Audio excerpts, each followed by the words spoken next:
There are two ways of looking at creature comforts. The first is to judge it based just on the viewing experience without any context, and then there's the second option of digging a little bit deeper and learning more about the creative process and actually really appreciating it for how creative and inventive it was. This was released originally in 1989. This is, of course, the original Creature Comfort short written and directed by Nick Park.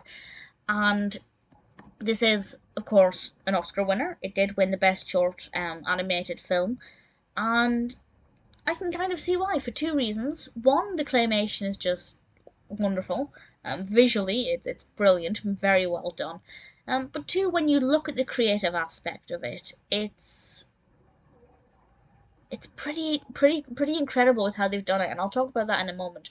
I will say that I've seen the TV series of Creature Comforts, and while I've enjoyed it, it was never something that I kind of gelled with completely. I never really intentionally sought it out. It's something that I've only ever seen when it's been on and I've been flicking through or it's popped up on YouTube or something. And I've never minded it. But seeing this as an origin, I can kind of see why they would go on to develop it further. The initial concept is we have these animals, these claymation creatures, and whenever we see that there's always a tiny little microphone just poking into the screen, which I love. I love that attention to detail. They didn't need to use the microphone. We would have understood that the animals were being interviewed regardless, but it's such a cute little thing that I absolutely adore it. And the animals are talking about what it's like being in a zoo, basically being in captivity. And some of the animals are, saying actually, well, it's not bad. We always get food. If we're in the wild, we could go for days without eating. Some of the animals are maybe a little bit more nostalgic for a life they used to lead, or if they were born in the zoo, wondering what life with freedom would be like. And that does sound very depressing and melancholic, and actually it is, but in a way that's quite funny. And that doesn't sound like it should work, but it does. It really does. And of course, it makes you think about these animals and what it could be like for them. But it's also very balanced. It's not just saying, oh, life in a zoo is terrible, and it's also not saying, well, actually, they're better off in a zoo because they're guaranteed food. It's kind of a balanced representation of, I guess, mixed experiences for zoo animals. And it also begs the question of if an animal is born in the zoo, would they know any different? Not that I'm saying zoos are right or wrong, I'm not stating an opinion either way, and I don't think that the short itself does either, and I think that that's really, really positive. That is kind of left it to the viewer to interpret. The mix of animals are great. I have to say the polar bears are my favourite, the family of polar bears. Absolutely loved them. So, judging it on the surface, it's an interesting idea with a very balanced overview and really decent quality claymation, let's face it. Then you dig a little bit deeper into it, and you realise that Aardman animations have always been at the top of their game. But what they've done here is they've not just hired actors to voice a script, they actually interviewed people in the zoo, and various other people, to actually provide the opinions of these animals.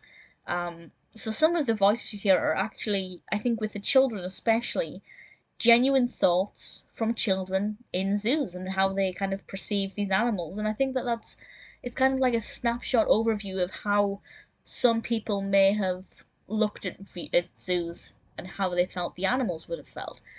And then they put that to the claymation. So instead of writing the script and fitting and finding people to voice that, they've actually interviewed people and then created the claymation to go with that. There's also apparently some acting as well. According to IMDb, the jaguar is a Brazilian friend of Nick Park's who apparently hated England.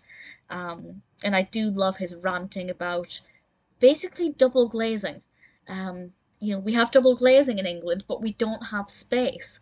And I mean, he's completely true. We have double glazing, but we're packed in like sardines. We can't breathe. A lot of what he said, I completely agree with, to be honest. But I thought it was brilliant. But also, IMDb says that the Brazilian friend played the jaguar, but also a lion. So I'm not actually entirely sure if it was a jaguar or a lion. If you know, please let me know. It doesn't really look like either, to be perfectly honest. Um, I think it's a lion. Um, but yeah, I enjoyed it. I thought it was really creative, really innovative, really fascinating once I actually learned more about it. And I am of the mind that art should be able to be enjoyed at the surface level without any context. But I also think that if art is enhanced with context, then that itself is brilliant as well. It's made me kind of want to go and revisit the TV series and see if my opinions changed on that and see if I actually can go from thinking it's alright to actually having a much more deeper appreciation for it, which is very possible. And certainly the 1989 Creature Comforts is very brilliant, absolutely worth watching.